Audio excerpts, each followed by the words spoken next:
नमस्कार। आज की बात में आपका स्वागत है। आज भारत, रूस और चीन समेत एससीओ के सभी देशों ने एक स्वर में कहा, अब दुनिया में किसी की दादागिरी नहीं चलेगी। प्रधानमंत्री नरेंद्र मोदी, प्रेसिडेंट पुतिन और प्रेसिडेंट शी जिनपिंग ने कहा कि दुनिया आपसी सहयोग से ही चलेगी, लेकिन अगर कोई वर्ल्ड ऑर्डर को बिगाड़ने की कोशिश करेगा, बिजनेस चेन को तोड़कर धौंस दिलवाने की कोशिश करेगा, तो इसे बर्दाश्त नहीं किया जाएगा। किसी ने अमेरिका का नाम नहीं लिया, प्रेसिडेंट ट्रंप का नाम नहीं लिया, लेकिन ट्रंप के टैरिफ का जिक्र भी नहीं किया। लेकिन जाहिर है सबका इशारा अमेरिका और ट्रंप के टैरिफ की तरफ ही था। एससीओ समिट में आज पुतिन और शी जिनपिंग के साथ प्रधानमंत्री नरेंद्र मोदी की जो केमिस्ट्री दिखी, उसकी चर्चा पूरी दुनिया में हुई। रूस के विदेश मंत्रालय ने तीनों नेताओं की तस्वीरें शेयर करते हुए लिखा, picture of the day. President Putin पूरी गर्मजोशी के साथ मोदी को एससीओ समिट के ग्रुप फोटो के लिए बने मंच तक ले गए और इसके बाद मोदी से अपनी गाड़ी में साथ चलने की रिक्वेस्ट की। दरवाजे पर मोदी के लिए 10 मिनट तक वेट किया। शी जिनपिंग ने भी मोदी को हाथों हाथ लिया। आतंकवाद के मुद्दे पर भारत के रुख को सपोर्ट किया। मौजूदा उथल पुथल के दौर में भारत, चीन और रूस की दोस्ती को वर्ल्ड ऑर्डर का बैलेंसिंग फैक्टर बताया। पाकिस्तान भी एससीओ का मेंबर है। शहबाज शरीफ की मौजूदगी में एससीओ के सभी देशों ने पहलगाम हमले की निंदा की। मोदी ने पूरे कॉन्फिडेंस के साथ कहा कि सीमा पार से आतंकवाद को किसी भी रूप में बर्दाश्त नहीं किया जाएगा और शहबाज शरीफ चुपचाप बैठे सुनते रहे। आज एससीओ समिट के दौरान प्रेसिडेंट पुतिन और शी जिनपिंग समेत सभी देशों के नेता प्रधानमंत्री नरेंद्र मोदी को रिसीव करने पहुंचे, लेकिन शहबाज शरीफ एक तरफ कोने में खड़े सबको ताकते रहे। किसी ने पाकिस्तान के वजीर आजम से हाथ तक नहीं मिलाया। शहबाज शरीफ की बेइज्जती की चर्चा पाकिस्तान में जबरदस्त हो रही है। एससीओ समिट से क्या हासिल हुआ? तेंजिंग से अमेरिका को क्या मैसेज दिया गया? पाकिस्तान को क्या सबक मिला? और रूस, भारत और चीन को एक साथ देखकर ट्रंप प्रशासन की नींद क्यों उड़ी? ट्रंप के टैरिफ को अमेरिका की कोर्ट ने अमेरिका को बर्बाद करने वाला क्यों बताया और प्रेसिडेंट ट्रंप ने आज क्या सफाई दी? ये सारी बातें मैं आपको बताऊंगा आज की बात में। लेकिन शुरुआत करते हैं आज की सबसे इंटरेस्टिंग तस्वीरों से। आज तेंजिन में प्रधानमंत्री नरेंद्र मोदी एससीओ समिट के वेन्यू पर पहुंचे। उस वक्त तक ज्यादातर हेड ऑफ स्टेट वहां पहुंच चुके थे। सबसे पहले प्रेसिडेंट पुतिन ने मोदी को रिसीव किया। पुतिन ने मोदी से हाथ मिलाया, गर्मजोशी से गले मिले। इसके बाद कॉरिडोर में दोनों नेता गुफ्तगू करते हुए अंदर तक गए।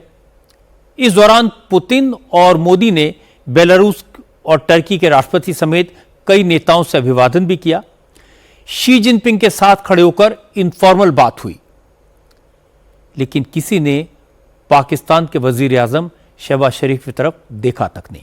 मोदी ने भी पाकिस्तान के प्रधानमंत्री को बिल्कुल भाव नहीं दिया, लेकिन जिस तरह तेंजिन में प्रेसिडेंट पुतिन और शी जिनपिंग ने प्रधानमंत्री नरेंद्र मोदी का गर्मजोशी से स्वागत किया, जिस इनफॉर्मल अंदाज में तीनों नेता मिले, उसकी चर्चा पूरी दुनिया में है। आज एससीओ समिट की साइडलाइंस में प्रधानमंत्री मोदी ने प्रेसिडेंट पुतिन से भी लंबी बात की। क्योंकि अमेरिका ने रूस से तेल खरीदने की वजह से भारत पर 25% एडिशनल टैरिफ लगाया है। भारत पिछले 2 साल से रूस से बड़ी मात्रा में ऑयल इंपोर्ट कर रहा है, इसलिए रूस के साथ भारत का ट्रेड डेफिसिट बढ़ा है। मोदी ने पुतिन के साथ इस इम्बैलेंस को खत्म करने के उपायों पर चर्चा की। दोनों नेता defence, energy, clean energy sector में व्यापार बढ़ाने पर सहमत हुए। अमेरिका और यूरोपीय देशों के सैंक्शंस की वजह से रूस में प्रोफेशनल वर्कर्स की काफी कमी हो गई है। तेंजिन में एससीओ समिट को नए वर्ल्ड ऑर्डर की शुरुआत माना जा रहा है। आज मोदी ने दुनिया को दिखाया कि भारत की डिप्लोमेसी कितना दम रखती है। मोदी ने शहबाज शरीफ की मौजूदगी में आतंकवाद के स्पॉन्सर्स को टारगेट किया। पुतिन के सामने यूक्रेन युद्ध को जल्दी से जल्दी खत्म करने की सलाह दी और चीन के राष्ट्रपति के साथ मुलाकात में कहा कि बॉर्डर का मसला दोनों देशों के रिश्तों के बीच कांटा है, इसको सुलझाना जरूरी है। एससीओ की मीटिंग पर अमेरिका समेत वेस्टर्न मीडिया की पैनी नजर है। Washington post, New York times, CNN, BBC, Boston globe, Bloomberg, the guardian, ले मोंड और डे स्पीगल जैसे पश्चिमी देशों के बड़े बड़े अखबारों और मीडिया हाउसेज ने एससीओ समिट की पर लंबे लंबे आर्टिकल लिखे हैं और कहा कि नए वर्ल्ड ऑर्डर की शुरुआत है। चीन, रूस और भारत मिलकर पश्चिमी देशों की दादागिरी को चैलेंज कर रहे हैं। अब एक ऐसी विश्व व्यवस्था बन रही है, वर्ल्ड ऑर्डर बन रहा है, जिसमें किसी एक देश की दादागिरी नहीं चलेगी। एससीओ समिट के दौरान भारत और चीन ने भी अपने आपसी रिश्ते सुधारने की कोशिश की। चीन के राष्ट्रपति जिनपिंग और प्रधानमंत्री मोदी की बायलैटरल मीटिंग हुई। मोदी ने जिनपिंग से कहा कि भारत और चीन दोनों एशिया और बाकी दुनिया की बड़ी ताकतें हैं। दोनों के बीच सहयोग से दुनिया में शांति और स्थिरता आएगी, लेकिन सीमा विवाद एक बड़ा अनसुलझा मसला है। सीमा पर चीन और भारत की तनातनी दूर करना जरूरी है। वहीं प्रेसिडेंट जिनपिंग ने कहा कि भारत और चीन की दोस्ती पूरी दुनिया और सभी डेवलपिंग कंट्रीज के लिए जरूरी है। दोनों देश साथ आएंगे तभी दुनिया की तरक्की रफ्तार पकड़ेगी। चीन और भारत पूरब की दो प्रमुख प्राचीन सभ्यताएं हैं। दोनों दुनिया की सबसे ज्यादा आबादी वाले देश हैं और ग्लोबल साउथ के महत्वपूर्ण सदस्य भी हैं। आज हम दोनों के कंधों पर दोनों देशों के नागरिकों की जिंदगी बेहतरीन बनाने की बड़ी जिम्मेदारियां हैं। ये हम दोनों की जिम्मेदारी है कि हम विकासशील देशों के साथ एकजुट रहें, उनकी प्रगति में मदद करें और मानव समाज की तरक्की को आगे बढ़ाएं। अब बात करते हैं देश की राजनीति की। मराठा आंदोलन को लेकर बॉम्बे हाई कोर्ट ने सख्त रुख दिखाया। कोर्ट ने मनोज जरांगे पाटिल और उनके सपोर्टर से कहा कि कल शाम 4 बजे तक आजाद मैदान को छोड़कर बाकी सभी जगहों को खाली कर दें। कोर्ट ने महाराष्ट्र सरकार से कहा कि नए आंदोलनकारियों को मुंबई में घुसने से रोका जाए। असल में बॉम्बे हाई कोर्ट को सख्त रुख इसलिए अपनाना पड़ा क्योंकि मराठा रिजर्वेशन की मांग को लेकर मनोज जरांगे पाटिल के सपोर्ट में पहुंचे हजारों लोगों ने पूरी मुंबई को चौक कर दिया। जगह जगह सड़कों पर गाड़ियां पार्क कर दी, ट्रैफिक जाम कर दिया, लोकल बसें नहीं चलने दी, टैक्सियां बंद हो गई, ऑटो बंद हो गए, लोगों को कई कई किलोमीटर पैदल चलकर ऑफिस जाना पड़ा। एम्बुलेंसेस हॉस्पिटल नहीं पहुंच पाई, गणपति पंडालों में लोग दर्शन करने नहीं पहुंच पाए। हालात को देखते हुए आज कोर्ट की स्पेशल बेंच ने सुनवाई की और आंदोलन करने वालों को सख्त हिदायत दी। बिहार में विपक्ष वोटर लिस्ट के रिवीजन का विरोध कर रहा है। आज राहुल गांधी और तेजस्वी यादव की वोट अधिकार यात्रा खत्म हो गई और बिहार में ड्राफ्ट वोटर लिस्ट पर दावे और आपत्तियां दर्ज करने का समय भी आज खत्म हो गया।